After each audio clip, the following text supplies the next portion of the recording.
Good evening. Tonight's Thursday, December 3rd.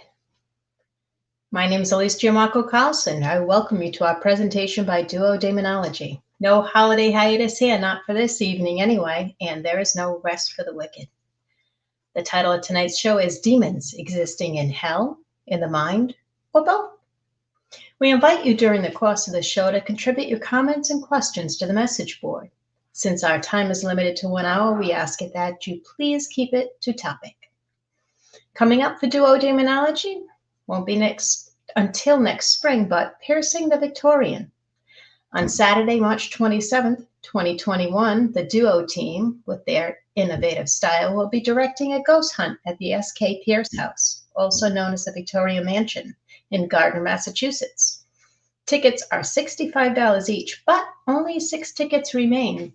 If you're thinking of buying one for yourself and someone else as a Christmas gift, better get to it. For further information on this event and others, please visit the Duo Demonology website at www.demonology.org. That is DEMONOLOGY. Now for tonight's discussion. Have you ever wondered just how real are those nether beings we refer to as demons? They seem rather insubstantial. Usually they are invisible to us. We assume their purpose is the undoing of the human race through misdirection and temptation. Do they abide in another dimension, a sort of dark spirit world or subterranean caverns? Or might they be more internal, springing from the murky recesses of this human psyche? None of the aforementioned scenarios are especially comforting. The process of human thought itself is especially complex and sometimes convoluted. Author and occultist Howard Stanton Levy, better known as Anton Sandor LaVey, was quoted as saying, "There is a demon inside of man. It must be exorcised, not exorcised, channeled through ritualized hatred." So, who is more qualified to discuss this quandary than our two panelists who specialize in the study of wicked spirits? It is once again my pleasure to present to you author, folklorist, and demonologist Carl L. Johnson and theologian, demonologist Deacon James Anito. Together they are Duo Demonology. Gentlemen, it is all yours. Thank you, Elise. Hello there. Thank you. Well said, Elise. As she mentioned, we are Carl L. Johnson, myself, and Deacon James Anito. We comprise Duo Demonology, a team of 2, a research unit. And by research, we mean demonologist.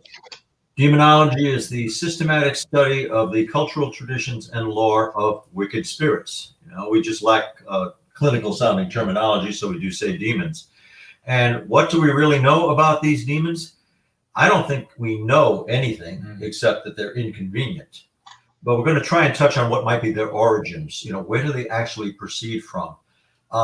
2 extremist views are that they are fallen angels, that they are celestial beings who with Lucifer were cast out of the heavenly realms in the Great Revolt. And 1/3 of the angels were cast out of heaven and they became the demons, the wicked spirits.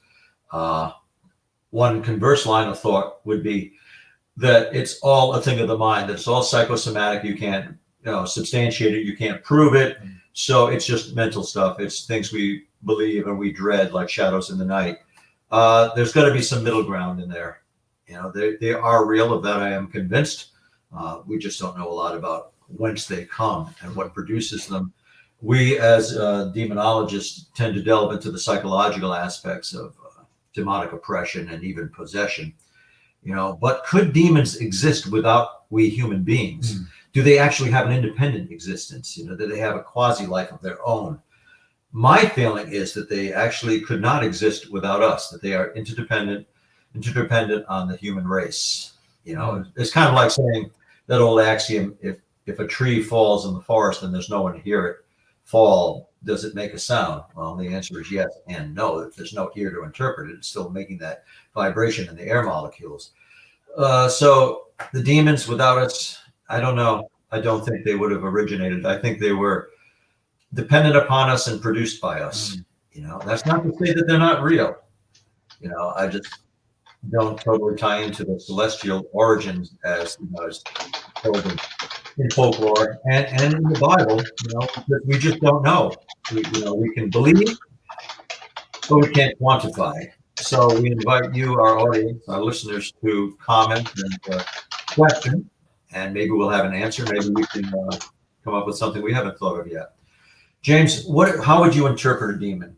If somebody said, "What's a demon?" and they'd never studied or heard of it before outside of movie lore, what would you say a demon is? Well, it's a very tough answer. If you look at the polytheistic and monotheistic, in 3 million systems, words or less.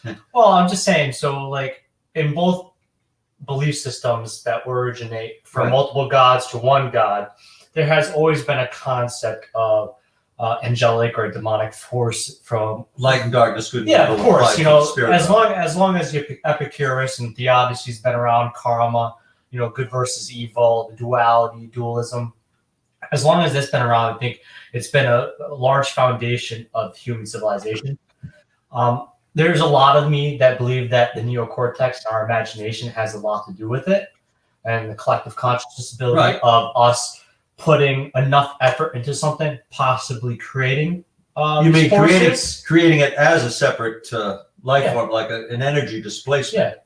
Yeah. So, but for me, I look at it as a demon as maybe a celestial being that maybe did fall from the graces of God or this higher realm, this possibility, and they do co-inhabitate this world or some other world. And are these beings that don't have a physical body? There's been interpretations of aliens, extraterrestrial life forces throughout time, science fiction, of not having physical bodies. Like what's the movie, the Fourth Kind movie, closest to the Fourth Kind? Well, yeah, Close Encounters of the Fourth Kind. Yeah, but in they weren't physical beings. They were light anomalies, weren't they not? They would appear as light anomalies. So there has been. I think it was just called like the Fourth Kind. Yeah. Because it's not the first, second, or third kind. The third encounters is when you actually go aboard a spacecraft or interaction with them. But the fourth kind, they just did not. Essentially, they were non-physical. Yeah. So a demon can be the celestial because of religion and faith and how it's been documented for a very long time. But I definitely, I do think that a large portion of it has to deal with the same enigma, the same forces of why we've interpreted an afterlife. I think sometimes that humans don't want to die, so we've interpreted and incorporated this ability. It's that very basic urge for continuance to, survive and continue on. I think humans also have, in some form and fashion, constructed or made a construct. And this is what a demon is, because we want we want to blame something when we do something sinful or evil. Well, certainly there's something we want to fall back on, yeah. Because if we're a crappy person and we can say something made me do it, that takes a lot of relief off the person, their self-conscious, their ability, their mindset, and something made me do it, even though probably was them, and they jumped to the conclusion that it was. It's a causal effect that you can attribute to some supernatural agent, and it provides an answer. They this belief performs a service in that sense. Yeah. Like say someone throws a curse on me, and within the next 10 or 15 years, I back into the fire hydrant. It's coming around. Yeah, well, that's have you backed into many fire hydrants? Not one yet. Well, that's good. But I've had some bizarre vehicular accidents. I have had some mishaps. Yeah. But was it because of demons? Was it because of demons? Oh, probably. I just know. Probably. No, I can say that. Makes me feel better about it. Yeah. I ran over a motorcycle and a motorcyclist once. Oh my God. That's not even something to laugh about. It turned out all right, but it could have gone so much worse. Let's put it that way. Were you possessing the state? I was wondering if my license was going to be repossessed. Oh, it wasn't. I wasn't at fault at all. Really? I wasn't at fault. I was just concerned about the motorcycle operator. Well, that's good. Was he all right? Yeah, he needed some hospitalization for an ankle. I was there. I did everything you're not supposed to do. I got out of my vehicle. I helped him. I held his head up. I spoke with him, reassured him that help was on the way. Said, "You're going to be all right." Not supposed to touch him. Yeah. Yeah, but I did. If I can interject here, as we asked our viewers to do, how about we stay on topic? Yeah, that's why you just gave an advisement to our listeners, and look what we're setting a poor example. You started it. You asked me about the fire hydrant. Yes, I did. I started. Well, we actually do have a question, right? Oh, good. If you'd like me to ask, it's from Tracy Mancini, and she asked, have studies been done with institutionalized patients regarding demon claims? Yes. Yes. Actually, to interject, because Mama Elise and Carl actually are reading a book by Richard Gallagher. Richard Gallagher, who's a psychiatrist. Demon foes. Yeah, he's a psychiatrist, and he has wrote many books, and he's been done many studies on people that have been institutionalized. And a lot of people that don't tend to forget, some of these patients that go to these hospitals, they actually do work with the church. Some psychiatric hospitals actually are owned by the Catholic Church or have some connection to the Catholic Church. So, and sometimes, and it's rare, you don't hear about it because of HIPAA and other things, but there will be priests that get involved in some situations, maybe say a prayer over them, because in the same form of fashion, what we've talked about before, exorcism can be a form of psychotherapy, and psychotherapists are aware of that, and they know it could work, and sometimes they attempt it. So yes, the patients have had demonic claims. That ties very well into our topic tonight, because is this a more valuable rite of exorcism or an expulsion? Is that more valuable as a psychodrama because the patient believes they're being aided, that something's being driven from them, and that's valuable? Yeah. Or are you really casting out a wicked spirit? Are you getting them out of the person's mind? Or is it somewhere in between? And I think we're not going to qualify that totally. We can't, but we can give our conjecture based on experience. So yeah, the clinicians have addressed this, and they do. Most that I know of do not accept the premise of a disembodied being, a discarnate being, let's say, that is actually working mischief on a person and messing with their minds. But others do. Like a Catholic hospital, a Christian hospital, will not turn its back on that premise. Yeah. Like I'm working. I worked at. I did some construction work for St. Anne's Hospital, which is a Catholic hospital out of Fall River, and they have a psychiatric ward. And I've never seen any priest come in, of course, but it's not like something that has not happened before. Prime example, a famous case, of course, The Exorcist. Robbie was in a hospital, an institutionalized hospital, and there was some involvement with him at the hospital as well. So people tend to forget that the true story of it there was. And the true story was that Robert was exorcised and Robert got better. Yeah. But there was no verification that was not due to psychodrama effect. We have another question, Elise. Do you want to? We'd like to. Yes, Ruth asks, how do you know if someone is possessed by a demon or if it's DID, dissociative identity disorder? Now, we just want to put my chocolate into my mouth. All right, so I want to jump in on that. Okay, I will say a short little thing so Carl can expound on that. But I would say the largest thing that you can do to pinpoint dissociative identity disorder compared to somebody that is dealing with a true demonic transient possession would probably be the preternatural forces at play. Somebody with DID or dissociative identity disorder, you're not going to have bilocation, you're not going to have inverted iconography going upside down, you're not going to have displacement, you're not going to have certain things. That dissociative identity disorder, you're going to have somebody that has multiple personalities that have different characteristics and traits per identity.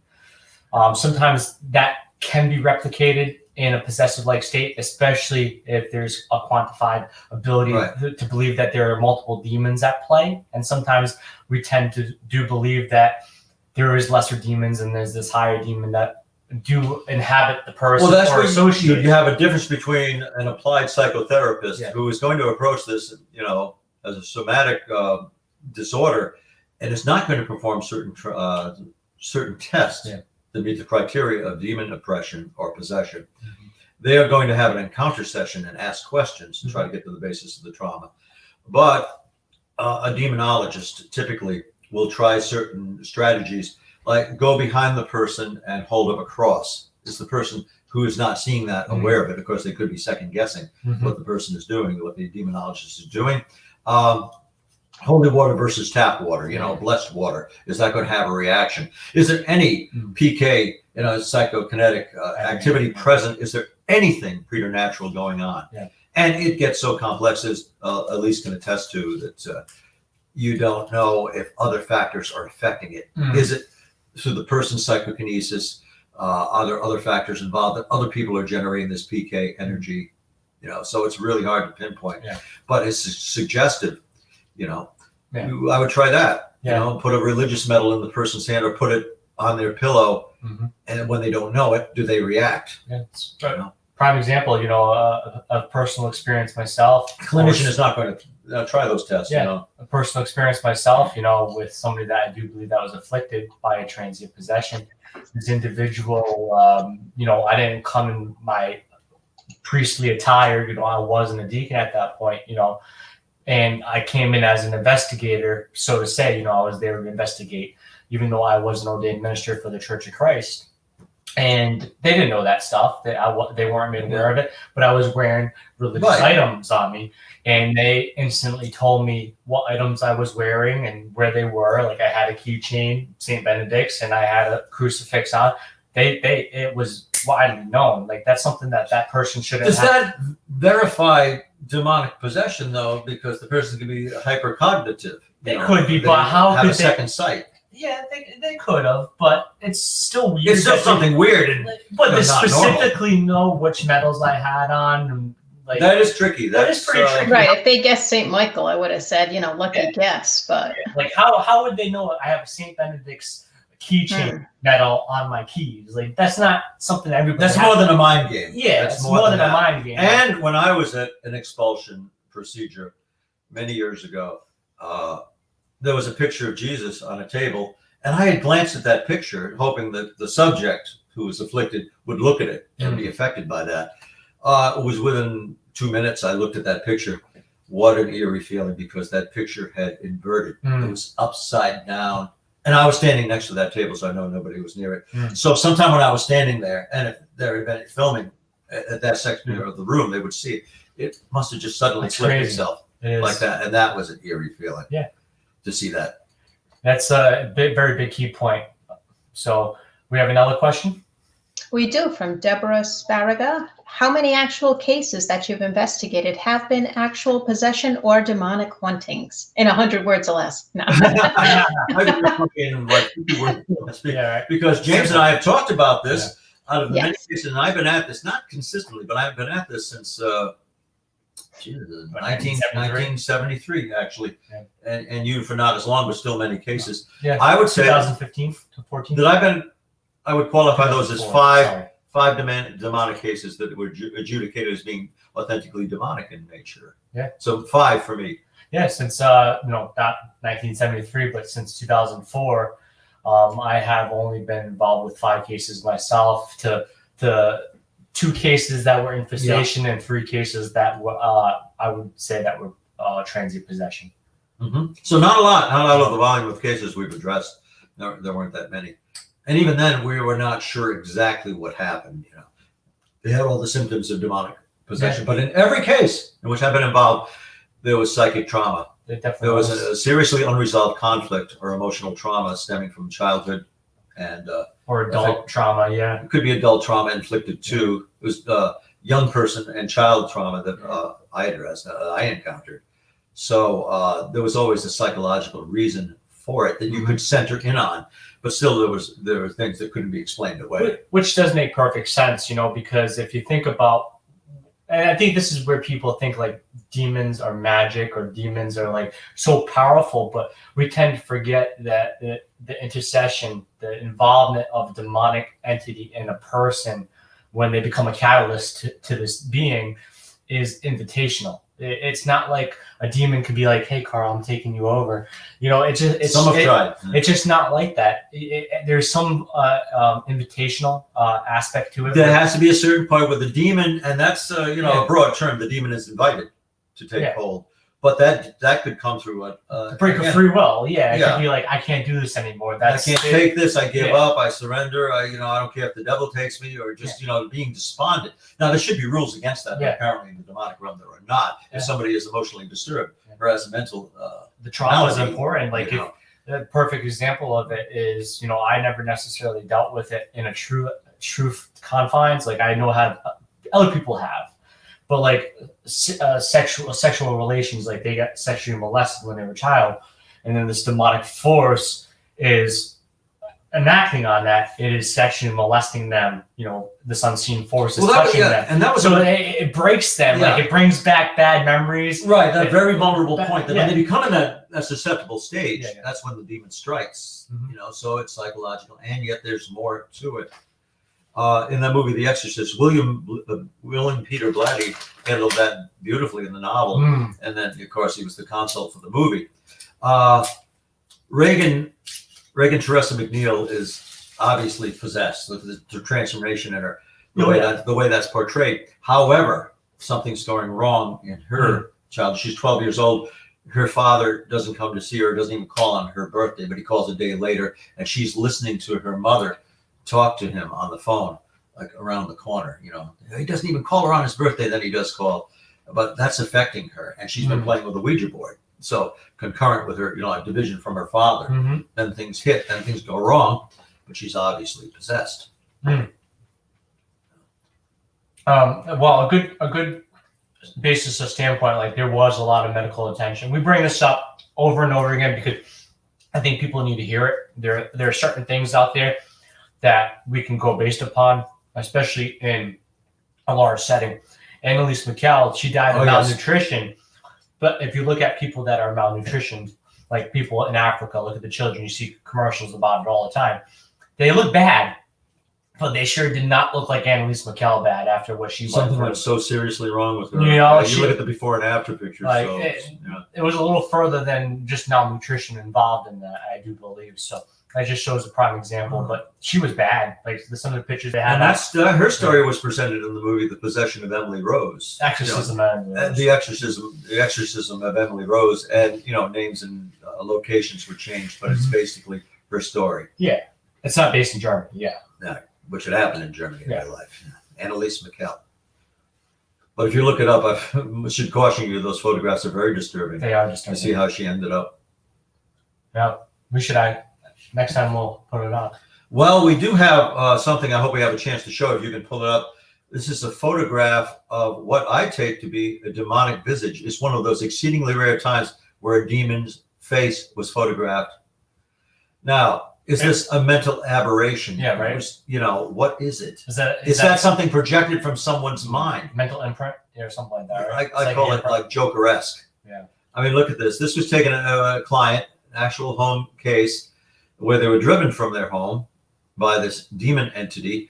And one of the nights, and I was on the phone with the client when he was driven out and his family, and he had the presence of mind to come back in and grab his camera off a round table where, because he had all his paranormal evidence on that, what he was trying to capture, but he was not an investigator. He came back in and got his camera, and that's what he saw at the top of the stairs. He had the presence of mind to snap a picture of this entity with shaking hands, and then he fled out of there, probably leaving the door open. Oh yeah. And that's what came. He didn't know if anything would come out in his picture, but that's what manifested in his picture. See, I can only imagine the depressing feeling that he got. Well, it was true because I saw it there.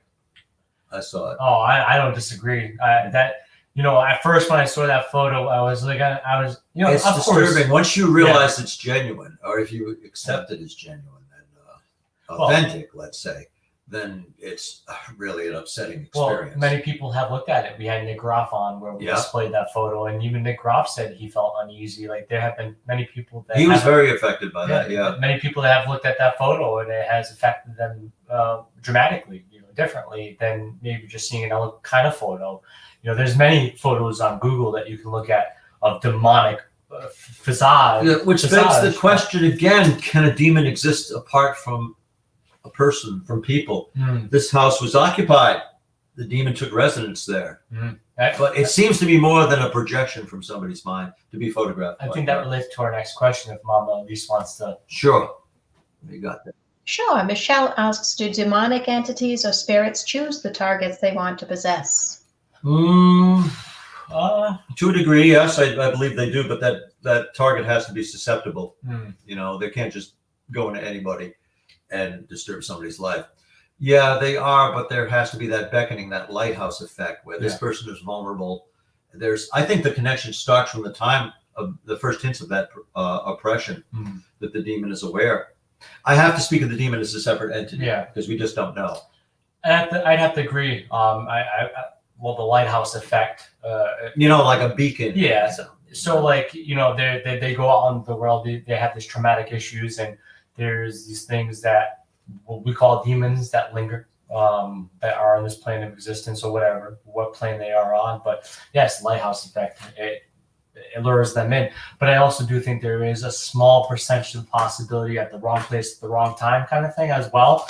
You might, especially being a paranormal investigator, we do go into places that have had, and you know, I'm not really too big into magic, but I do agree if you put too much intent into something, that could be possible. The laws of attraction. Yeah, definitely possibility. So if you go into a place that have had a lot of dark rituals, a lot of bad intent, a lot of ill will involved in that location, you go there, there could be something that lingers there. Again, the person needs to be susceptible. Definitely. And what's another magnet for the demonic realm?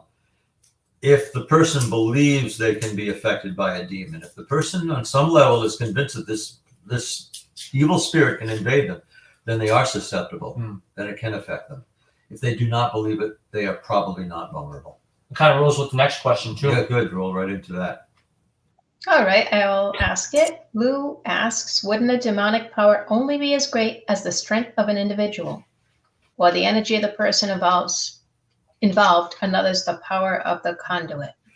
The invading spirit can overpower its subject and be stronger than the victim. But again, the victim, the invaded person, has to feed it, and is the one really controlling it, even though they may not feel they are, because they are empowering it. They're acceding to its power, believing that it can overtake them. If the subject does not believe it, I'm not saying if they're cavalier about it and say, "Oh, you know, try to take me on," but if the person is soundly convinced that it cannot harm them, then it won't be, that it cannot take over them. If the person does feel that the demon is very powerful and can disrupt their life, then it has the power to. Yeah. So conversely, and it's a logical seeming, but the person being possessed has the control over it. They are the source. You know, they are receiving and outputting and empowering the demon. I'm not saying they're not victimized. Of course they are, but it's like a hypnotic subject, post-hypnotic suggestion. If the person believes they are affected and can be overpowered by the demon, yes, they can be. So in the overall sense, the demon cannot be more powerful than the person. But it can act as though it is. That it has that power. Definitely if that makes sense. I definitely agree with that. I try to use pop culture as a reference. Pennywise gets stronger based upon the fears of individuals. You know, the more that you put into it, the more that he can affect. So I believe that if you give into it, like Carl said, that it just feeds off of that, aka the conduit. And that same token, though, is I do believe in two things: mind over mind, mind over matter when it comes to dealing with this. So, like Carl said, if you have that strength of will and strength of faith, it could do its best to invoke mischief and trickery, but that doesn't mean that it can also be involved with you. It still can do its things around the house, but that doesn't mean it has any influence on you. And it is my conviction that it is the belief in the power of the demon that empowers it. Definitely. You know, if you really believe it cannot, if you feel you are warded and protected against this invading spirit, if your faith is strong and you're filled with the Holy Spirit, or if you're just convinced that this thing is not especially real, it's not going to affect you. But it can affect someone on a subconscious level. You know, if you are all convinced that the spirit is powerful, if you are all vulnerable to its influence, or you feel you are, then you are. But that's also a strength, because you convince yourself that you are stronger than the demon, or your faith is stronger, and it cannot touch you at a certain level. Demons are not all powerful. They have a big reputation. It's important with what we do to have that mentality. It is. I hope this is making sense. We're using a lot of words to describe what are simple concepts. Well, yeah. So for some people, unfortunately, not to say this meanly, but it is simple. But I think there's so many misconceptions, and sometimes we have to draw out the way we say things because it makes people understand it in many different pathways. Like, everybody has this conception of what a demon is. Yeah. But in reality, as people that have invested in a sense, there was a collective concept of what a demon is, especially in Western Occidental culture. Yeah. But there also, if you've got 7 billion plus people in the world, you've got 7 billion plus interpretations of what a demon is, if they all believe in that. Well, we have a question from Jennifer Pittman Milligan. Did you want to read it, Miss Elise? We do. I'll read this question, and she also had a comment after that. That is an addition to it. Jennifer says, I am a Christian and yet have entities in my home. And then she also says that if you saw what I saw with my own eyes, you would say it's a demon. No way that creature was a spirit. So I guess she's asking, would being a Christian make any difference? Would that give you any protection? Well, it's like if you're a doctor, that doesn't say you can't fall down the steps and break your leg. Or get sick. Or get sick, because they're around sick people too. But I mean, there's no safeguards. I mean, Christianity does involve trial and tribulation and testing to a degree.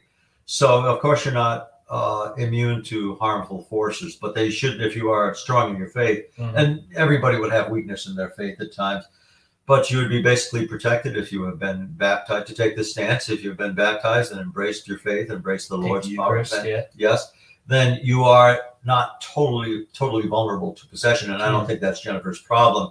But Jennifer, the second part, did you want to state the second part again? What Jennifer said that she... Scroll up to that. If you saw what I saw with my own eyes, you'd say it's a demon. No way that creature was a spirit. I know what Jennifer saw, and thank you for coming forward, Jennifer. No, it did not seem human at all. We, as paranormal investigators, we tend to differentiate between a human-generated spirit and, something that has never walked the earth in human form. And this definitely seemed to be the latter. It just did not seem human. It's interesting that this apparition was an apparition, that it was basically anthropomorphic. It had the trunk, the arms, the legs, and a head, but it was animalistic and it was very hostile. And I believe Jennifer felt anger and hatred proceeding from this being. Now, there has to be some kind of other dimensional reality parallel with ours from which these things spring to come back and forth like that. And yeah, that's an upsetting experience, but it could not take over her. It could scare the bejesus out of her at the time, as it would of me. But, I think it would be difficult to sit back and objectively look at something like that. That's interesting. You may do in retrospect to actually see something like that. I don't know if it was revealed as how it looked, how it appeared, like the picture we showed for you, displayed, or, and that's how it really looked. Or was it trying to project that malevolence successfully so? It's going to be a mystery. We don't know, but it's just remarkable that she saw something like that. No, I would not say that was a human spirit. How could a spirit put on a guise like that? Spirits generally tend to be vaporous or, cloud forms or shadows, or they look as the living person did, that projected them, whether you believe it's like a discarnate soul. But obviously this was nothing like that. And I've had people describe demons to me, how they appeared. They either start off as looking fairly normal, like a living person, except something's wrong, something's deformed or distorted, they're missing part of the body, but they can't maintain that. They will soon show their evil appearance, their malevolent appearance. And this one was just ghastly, what she told me. So it will remain a mystery, but definitely not a human spirit. And I want to touch on the Christian thing. I think there was something I was told before I was ordained to a deacon, and it's something that also, if you really study theology, that you'll understand is the situation. The saying is, the closer you get to God, the harder it gets, and people wonder, why is that the case? It's like walking up a staircase. It gets harder as you get to the top. The more you ascend, the more difficult it's going to be. You can be Christian and you can have powerful faith, but that doesn't stop things from trying to trick you or manipulate you or affect you. But you could be thankful for your faith and thankful for the good that you do, that it's not affecting you or it's not taking you over. Elise actually, I didn't get to watch it yet, but there was a documentary about Padre Pio. And for most people that know Padre Pio and know their saints, Padre Pio, and later in his life, was oppressed every day by said demonic forces. And his unwavering faith, kept him from ever being controlled or possessed. But that didn't stop him from being oppressed either. It tried to destroy his faith. It tried to get him away from attrition, through wearing him down continually. But he never did. He never wore down. Yeah. And sometimes people are good Christians and they're living their life like that, but maybe in their past they haven't. And they've always got that hole in their background. No matter how hard they try now, they feel unworthy. Whether it's in the forefront of their mind or it's in the background of their mind, they feel unworthy, that they're really not what they present themselves to be, such a good Christian. And then that's why they're being tormented like this. And that presents a big problem for them. We'll talk about holes. I'm like a block of Swiss cheese. Me too, man.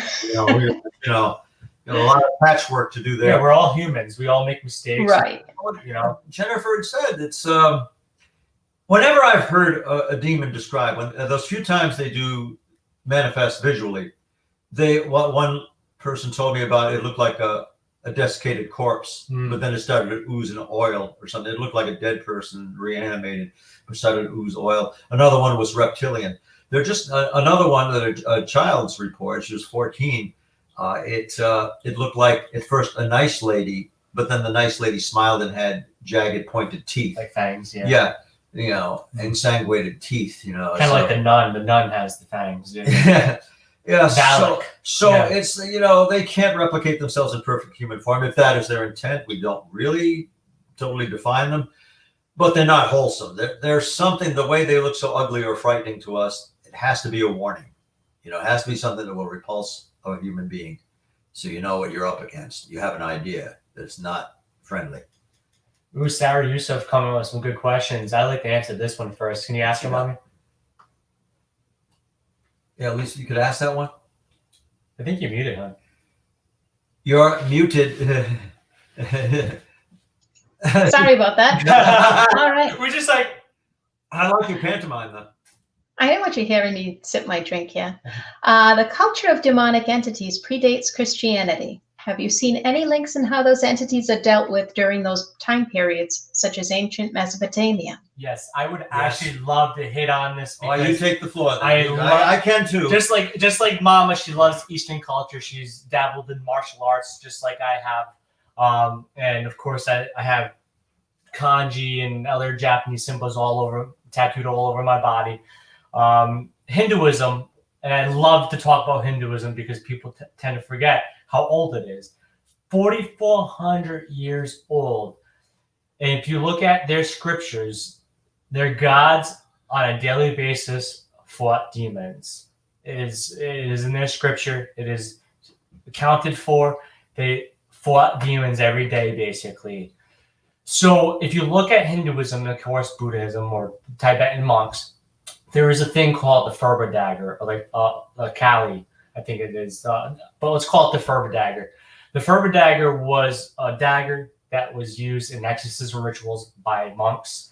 And what this was a device or item that was used to collect the soul of the demonic and infuse it into the dagger through ritual. And basically to banish from the dagger, they would stab it into the rice or the dirt, and that would send it back into the earthly realm or the realms of banishment so that it could not affect the people that it was trying to afflict anymore. Right. So that's 4,400 years ago. That has been a standard ritual, a part of Hinduistic culture for a very, very long time, predating Christianity. Another one is, of course, the many interpretations of Greek mythology and the way that they handled the darker forces as well. Hell, Hippocrates, the father of medicine, performed exorcisms as psychotherapy. So there was influence in that standpoint of time as well. So yes, it does predate Christianity, and there has been so many rituals, so many rites of exorcisms. Even rabbis, rabbinical demonology, rabbis have a rite of exorcism. And Judaic culture predates Christianity. So it's been around for a long time. Yeah, the rabbinical exorcism is, recorded. It's rarely used, but I'm sure it comes into play. Now, this premise of driving out an evil spirit, that, of course, has permeated every culture that we know of, and I'm sure predates culture itself. And what it used to be in the time of what we call Mesopotamia, and ancient Sumer, the Sumerians, it would be a community ritual, as it is in some African cultures today. Rather than have an isolated, a priest. Well, the priest would be direct, and the one in the role of the priest. The elder, yeah, but it would be a village experience, a ceremony, where people in the village would come around and lend their strength into driving out the wicked spirit. You'd have one central director, and you'd have the subject, which get all people in the village who are of age around, telling that demon to get out, telling that wicked spirit to leave, that sickness to leave. So very much a community effort, and it's only like more recently, when I say more recently, I mean within the last perhaps 1800 years, where it's centered on an individual, a priest, a cleric, and the subject driving that person out behind closed shutters. A good example, I want to add, because that was a perfect example. I think I said what I needed to say. Is that look at Native American cultures, tribal communities, to what they do, it's community effort. They do a drum circle around a fire. Right. And that's their method of banishment or expulsion. So that's a great example, Carl. Yeah, and what our commonalities is acknowledgement that there is an invasive spirit, and that there is a person who will act as the catalyst to drive out, invoke a higher power, drive that spirit out of the victim, of the subject. That remains consistent, but sometimes it's community effort. Yeah. More commonly now it's isolated. Well, I think the community effort's a good thing too, because most people don't really understand too is everybody thinks of the exorcist like one individual, but you got to remember it's a group effort when an exorcist. Even in colonial times, and into the 19th century, there were like community efforts of driving out the wicked spirit. Still kind of is in some churches. Yeah. But and you would have the laying out of hands in some, some sects, some denominations would still embrace it, not as common, but in our modern times, you've got like, if you get a congregation together, perhaps 4/5 to 3/4 of them will not embrace a belief in a demon possessing. They're going to say, "Oh, this is a crock. This is or this is sacrilegious. It shouldn't be. A spirit couldn't have that much power." So you got people in disagreement. They don't have a common focus on what is supposed to be done. But most exorcists will have a helper. Yeah, they'll have an acolyte helper. And there's that's a small community, but it's still kind of. It's still, form of it, but not in a whole village. You don't have like a whole town praying for somebody now. It's like 4 or 5 people, maybe 2 or 3 people. Yeah, just not as common today in our Western culture. Yeah.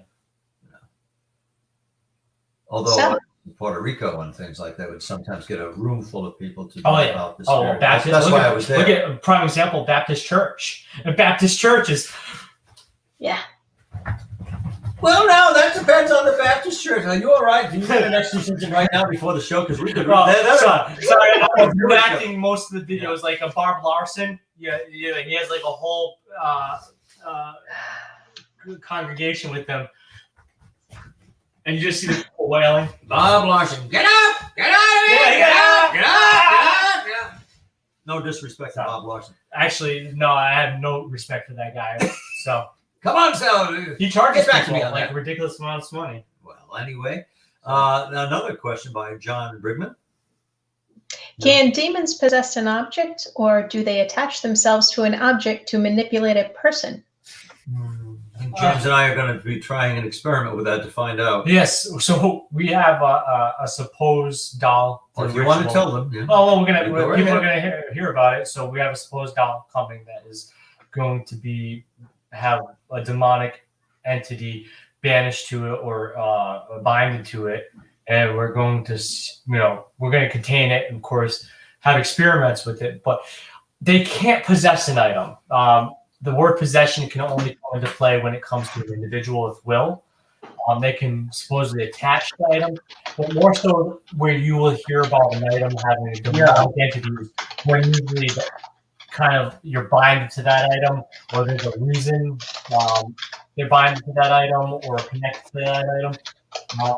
I've never come across an item that had demonic influence. I know other people will say they have, but I never Especially have. the doll. I never have.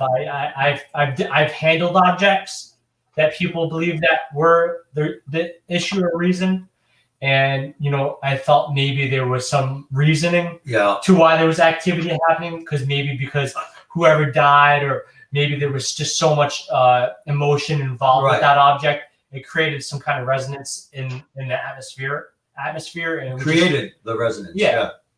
Well, I would exceed that somebody who's psychically gifted or experienced with psychometry can put their hands on an object and get a reading from it. But that's a lot different from an invasive spirit, being, possessing a doll or an object.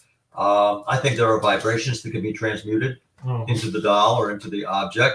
I personally would not have any problem opening a Dybbuk box, but I wouldn't do it deliberately. I wouldn't do it to have fun, but I mean, if I opened something and I found later it was a Dybbuk box, I could just go, it's all right.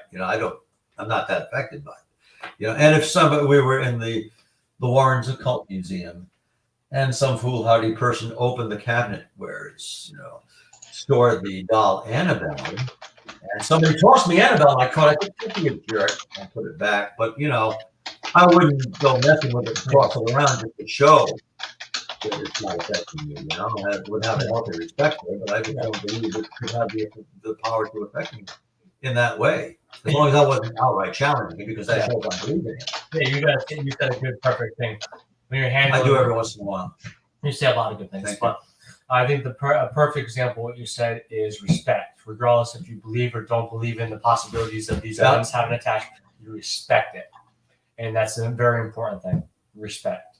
And I'll tell you, I'll give you an example. Suppose somebody says, they're mad at the lawnmower. Lawnmower keeps going. And you kick it. Well, yeah, sometimes that starts it. Yeah. But you're looking to say, I hate you, lawnmower. I just don't want, I'm going to use you. But after this, you're going to be junked. You think that lawnmower is going to perform properly? Do you think it's going to be scared into submission? I know, right? No, it'll roll over your foot, if anything. Yeah. But you treat things, that's what he means, and that's what we mean by treat an object respectfully. Mm-hmm. If it's supposed to have a presence in it, don't go out of your way to mess with it. My own personal take is I'm not affected by Dybbuk boxes or possessed dolls or Ouija boards. They're objects. Yeah. I make my mind stronger than the object, even if I do think there might be something to it, But, don't go messing with it, because, like you say, if you're challenging it, that shows you have a belief in its lethal power or its effectiveness, So how do you feel about Ouija boards? I won't necessarily use them, but it's more so because I think they're more of a parlor trick than anything. Yeah, see that communicative device. Yeah. Mm-hmm. So the communicative device, it's a parlor game. Again, if you're really into it, I wouldn't get advice from a Ouija board and take it. Yeah. But well, I think there's dangers involved with it. I think that is if you're attempting to communicate with the unknown, it's like you could put a piece of paper and write yes or no on it, and put a pencil on the paper and ask the pencil to be manipulated.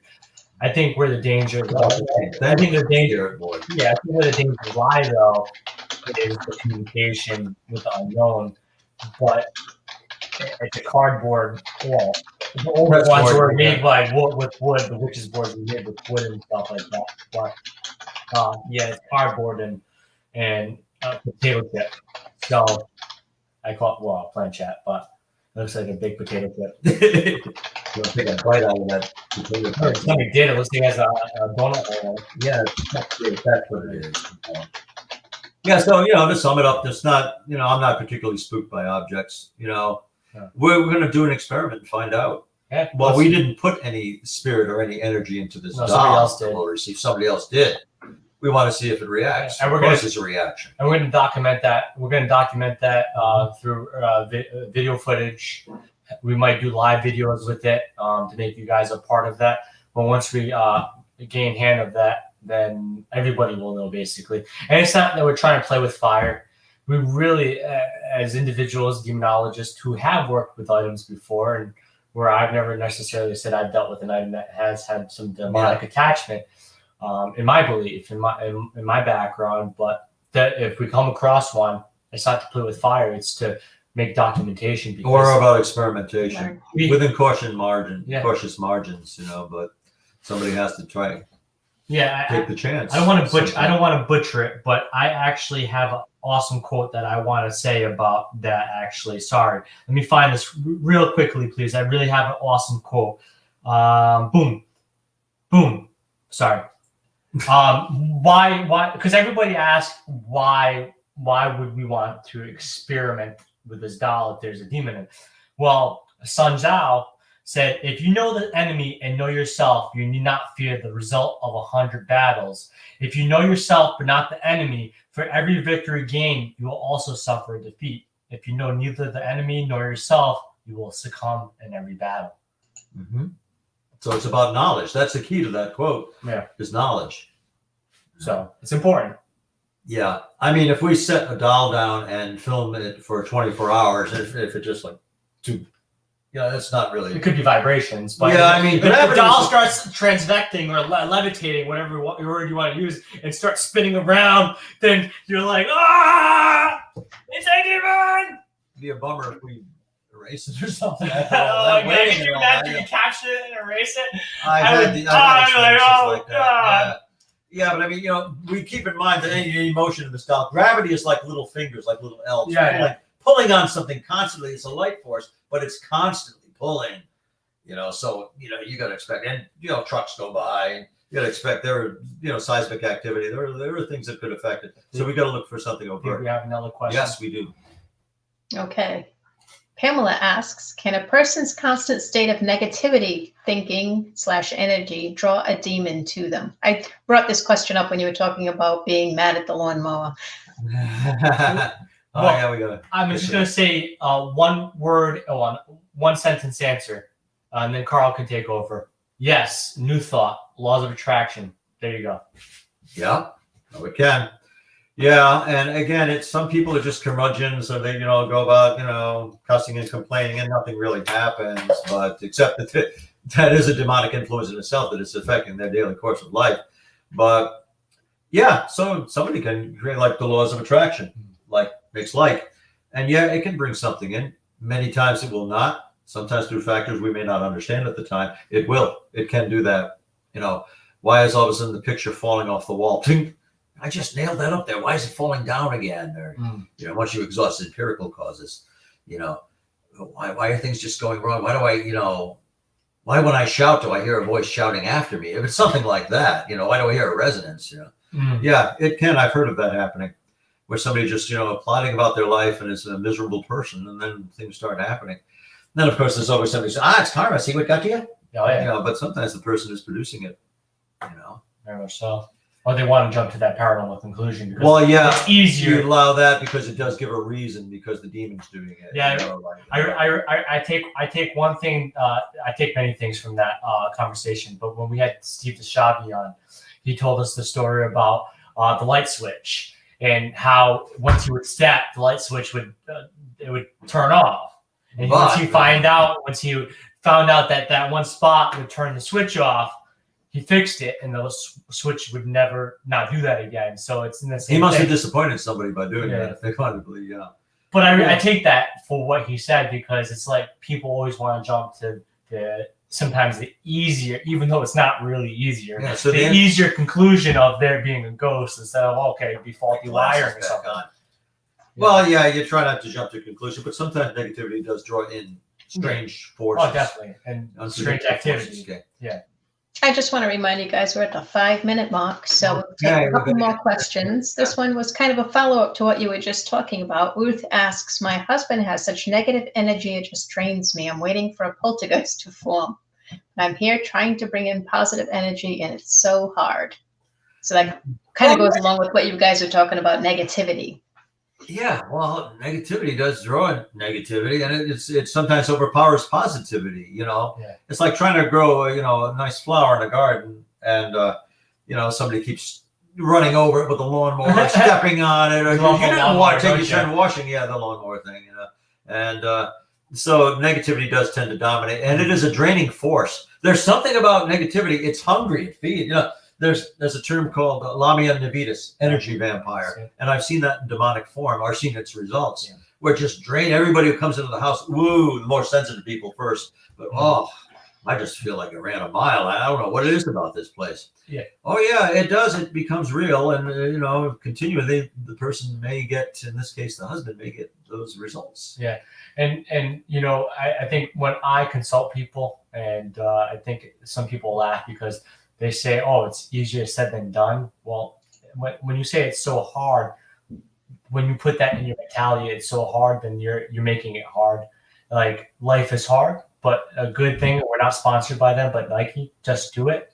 You have to understand that there's going to be trials and tribulations, but keep being positive and keep keep afloat and keep doing the best you can. And that's all you can do, And you might even try, when the negative person is in the room or, coming in, you might start playing music or something. Like the soundtrack from, what is that, from Annie? Yeah. The sun will come out tomorrow. I like Sarah Jessica Parker doing that. The sun will come out tomorrow. Or, that Paul Williams song, fill your heart with love today. Don't play the game of time. Now, it won't make the person any more positive. It'll make them as negative as hell. But you'll have fun doing it. No. And it'll make you feel more positive if you take that person up, because you look at it this way: you're exercising the negativity. You're bringing it to the surface. I would put DMX. Stop, drop, shut him down, shop. See, why don't you call us when he's getting real negative and just put us on speaker? We'll sing for him. Yeah, we'll do a duet. We can help. Yeah. Yeah. I think the best you can do is make peace with who you are, what your past contains, and go forward, be positive. And I'm not saying that's going to heal all your ills or, any spiritual or psychotic problems that you're having, but it can put you on a good start anyway. I say, out of all our answers, I like Elise's the best. Yours is more practically applied. Easier said than done, like most things that are good for you. Yeah. Eating your vegetables and getting enough sleep. Before we wrap this up, you think? I'm sorry? Do we have any more questions? Another question before we wrap up? Let me see. There are a lot of questions. I'm trying to get the ones that apply to the greater good here. Here's a question for both of you. Ooh. Have you experienced negative backlash in your work upon yourself or others around you? Yes. Yeah, quite probably. Yes. Well, I don't necessarily believe this was a demonic case, but it was a negative situation. I do believe there was some negativity involved, maybe spiritual, but a lot of it had to do with the family environment. And I think with me, when I was younger, even though I'm young, much younger than I am now, I dealt with the case where I went in there with ego and thought I could not be touched. And I believe the word mostly used, attachment, I believe I got some sort of negative backlash from that. And I had a very gleaming life. I had a lot good going for me at that point in time. And all of a sudden, within days, within a week, everything had fallen apart. You lost everything. I had lost basically everything. I went from having a job to being laid off, to having an apartment, being kicked out, from having somehow money in the bank to having no money in the bank. I got frauded. So everything that could possibly go wrong went wrong. And a lot of people came to me saying, James, I don't really like to jump to the preternatural, the paranormal as a conclusion. I think there's a lot more natural that occur. But I went in that case wrong, and, I adjusted it. And I even got a deliverance over myself and had a change of thought pattern and change in myself. And everything went back to normal within a month, which is insane. So, yeah, I definitely believe I got negative backlash and dealt with something for being a negative person myself, and that would be ego, pride. Pride's bad.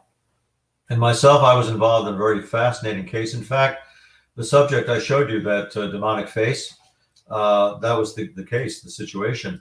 Yeah. And I think it, if not directly cost somebody their lives, it certainly shortened her life, because she was very affected, profoundly affected by that situation, and was not the same before. Now, there were a lot of factors going on in her life that led to her untimely departure, but I think that hastened it. Yeah. I mean, that was the most extreme example that I can recall that affected me and people around me. And it was just at a time when I had some significant positive deals going, like climbing, accelerating. and all that. And of course, the bottom dropped out with her loss. So I think that was demonic related in a very overall sense. Well, is it our time? I think it's our time. It is 9 o'clock. Yeah. Everybody, thank you. Great questions tonight. If there were more, we'll get in touch with us. We will endeavor. We will answer them for you. Yeah. And we put out an advertisement. What do you call an advertisement? But in the same token, if you're dealing with a dark haunting as an individual, or you own a place, a home, or a business, and you're dealing with a dark haunting, please reach out to us. You can reach out to us. Carl, at least through Facebook, Duo Demonology through Facebook, which how you're watching this, some of you, or demonology.org, demonology.org. Yeah, so and more modern way. And you can reach us that way. And if you're having trouble, we will help you. So this is an offer for you to reach out to us. If you have a situation you just want it understood, adjudicated, is it demonic? Is it, is it a genuine haunting? Yeah. Or if you really need help with it, that's what we're here for. That's our function. We are applied demonologists. So yeah, let us know, please. Yeah. We're reaching out to you. And one more thing is we'll announce it this weekend, but we will be back next Thursday. Sometimes I know we take breaks, but we will be back next Thursday with a very awesome topic that I'm very excited for. And we will have a special guest with us as well. So, of course, we always have Mama Elise. We always have Carl and myself, but we will be having another addition to our panel next week as well. And next week you can sing happy birthday to me. Yes, we can. Yes. Oh, please do. It's coming up. Yeah. Shouldn't be having birthday parties at the stage, should I? Well, Thursday, I'll bake you a cake. How about that? Please do. You're a terrific baker. So, well, pretty good. Well, thank you. I appreciate it. You can buy a nice cake. I'll make it. Okay, thank you. I like to ice it for you. On it for you. Yeah. And your birthday's Wednesday, right? Birthday's Not Thursday. Wednesday, but if you want to carry it over to the next day. I am going to be real Dutch if I don't remember my brother's birthday to get him a card because he's my twin brother. You'd be in trouble. Biggest thing, Mama didn't bring it up. We have a huge gig coming up this Monday from 1 a.m. to 3 a.m. Oh, that, yeah. We are. For those who stay up late. Well, I do anyway. Please stay up. If you are in the Pacific, it is from 10 to 1. Have you heard of Coast to Coast with George Norrie? Yeah, we will be established. Yeah, we will be on Coast to Coast with George Norrie this Monday or this Sunday for Pacificers. And we are very excited for that. It is a big show. And please listen in or watch or listen to the video. We'll probably sleep at the studio. We probably will. As long as we don't sleep during the show, we'll be okay. Yes. We're going to have coffee and donuts at 1 a.m. in the morning. I can't wait. Yeah. We'll be police officers that night. Yeah. I wish we were getting paid detail money. But everybody, thank you. Elise, so much. Carl, thank you, everybody. Good night, everybody. Good night.